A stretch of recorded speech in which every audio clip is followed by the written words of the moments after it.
Purnamada Purnamidam Purnat Purnamudachyate Purnasya Purnamadaya Purnamevavashishyate.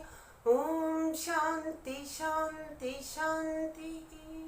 Harihi Om. Shri Gurubhyo Namah. Om Namo Bhagavate Vasudevaya. Pranamam to all blessed souls. In the last session, we discussed the meaning of mantra 9, wherein it has been mentioned that avidya leads us to great darkness and vidya leads us to greater darkness. What's been mentioned is that those people who are devoted to avidya will enter an area of darkness. Those people who revel in vidya, they enter greater darkness, an area of greater darkness. It is very difficult to understand the sense of the mantra if we ascribe the normal meanings to these two words, vidya, avidya and vidya. Avidya or ignorance, if we ascribe the normal meaning of ignorance to avidya, the word avidya, then it's understandable. Avidya or ignorance leads to darkness.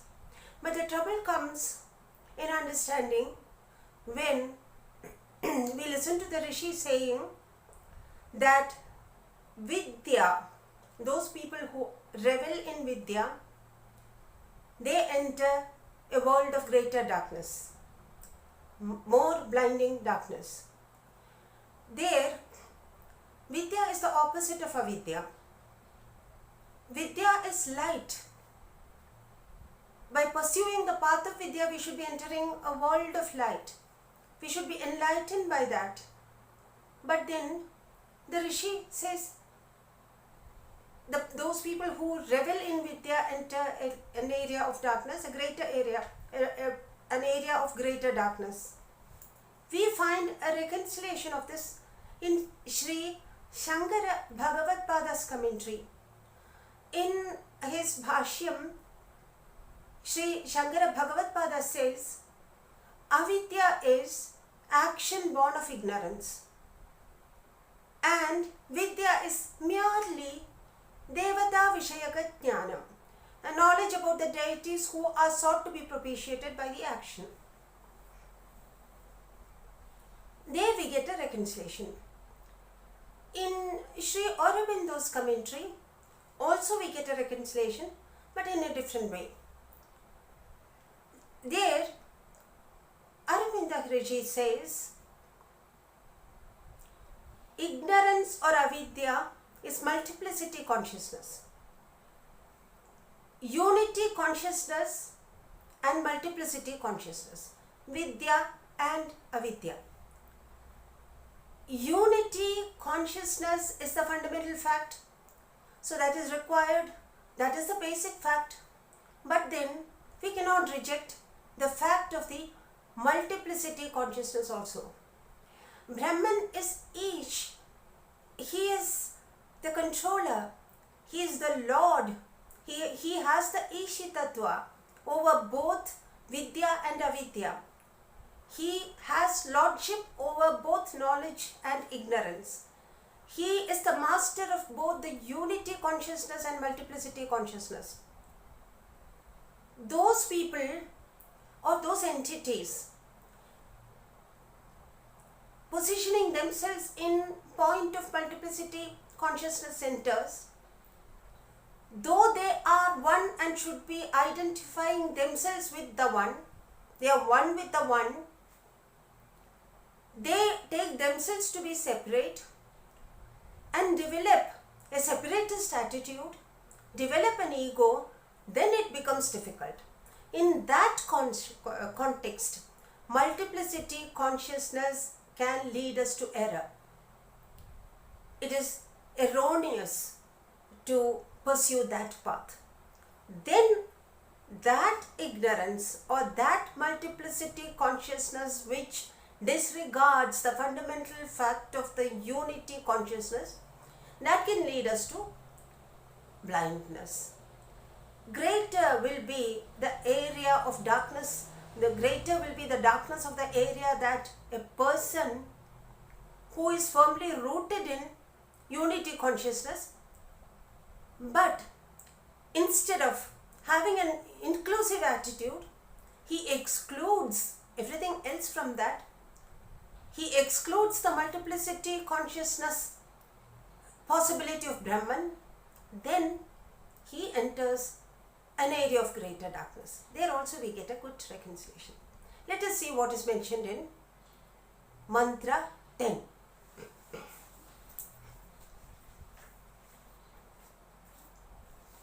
Mantra 10 goes like this. Anyadevahur vidyaya anyadahu avidyaya iti shushrumadhiranam ye nastad vijachachire anyat eva ahu vidyaya. By knowledge, by vidya, we attain a different result. Anyat ahu avidyaya. We attain or we gain a different result through avidya, ignorance. Iti shushrumadhiranam. So we have heard from those bold, steady pathfinders for us. From them we have heard this. From those people who have ye nastad vijachachire, who have explained to us, explain for us. What? That, tad, vichachachire. They have explained that to us. From those people who have explained that to us, we have heard so. That the result indeed of pursuing the path of knowledge is different. Different indeed is the result of pursuing the path of ignorance. Sri Shankara Bhagavad-pada in his commentary also quotes from other Upanishads like Brihadaranyaka Upanishad and says that Shruti has already, elsewhere also, Shruti has mentioned that those people who pursue the path of Vidya, they attain the world of deities, gods. They ascend there. And Shruti also says, Bhagavad-pada says like this, Shruti also has evidence that those people who indulge in action, they enter the world of the mains, ancestors. They enter the Pitriloka. Those people who pursue the path of Vidya enter Devaloka, whereas those people who pursue the path of ignorance, here Shankara Bhagavad-pada says the path of action. Avidya is path of action. They enter the world of the Pitrus. The difference is that from the Pitriloka, people come back, people who do things with result orientedness, rather with the idea of appropriating results all for themselves, they come back after expending their punya, their merits. Once the merits are exhausted, they come back. There is a difference between the two paths. Shri Aurobindo Ghosh also harps upon the difference. But then, while Shankara Bhagavad-pada stressed the difference between the path of avidya and the path of vidya, Shri Aurobindo Ghosh stresses the difference between avidya and avidya on one hand and vidya on the other hand.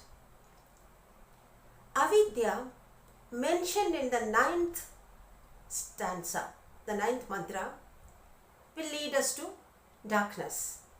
But avidya's purpose is not that.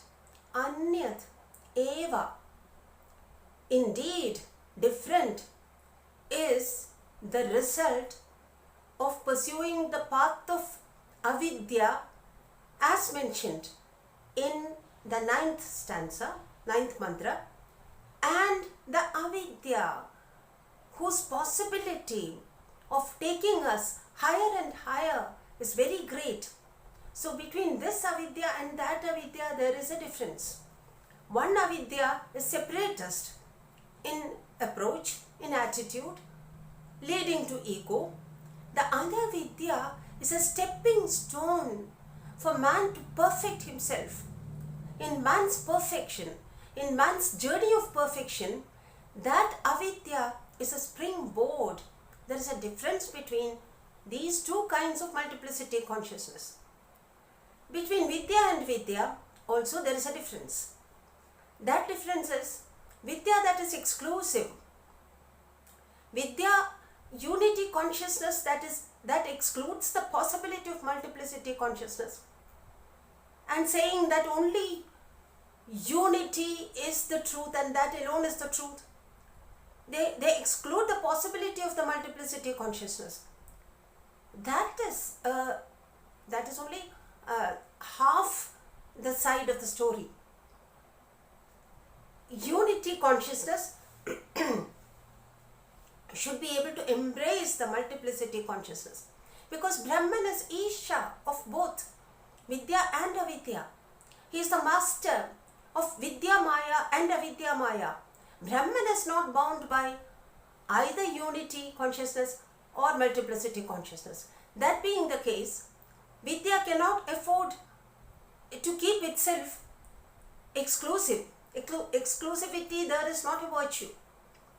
So, there is a difference between the Vidya that the Rishi has in his mind when he gave us the mantra 9, and the real Vidya, whose purpose is totally different. And we find actually both the acharyas are able to hold on to the views. From mantra 9 to 11, it is one unit. They have been able to rationalize and give the rationality of their thinking from 9 to 11 in an unbroken manner, but in a totally different manner. That is the beauty of the interpretations. Sri Aurobindo Ghosh says that when the Rishi speaks of the difference in mantra 10, it can't be the plain difference between Vidya and Avidya, because the difference between Vidya and Avidya is all too obvious. For the Rishi to give one mantra for that, for the overstatement of one obvious fact, it can't be that. It's difficult to accept it in that manner.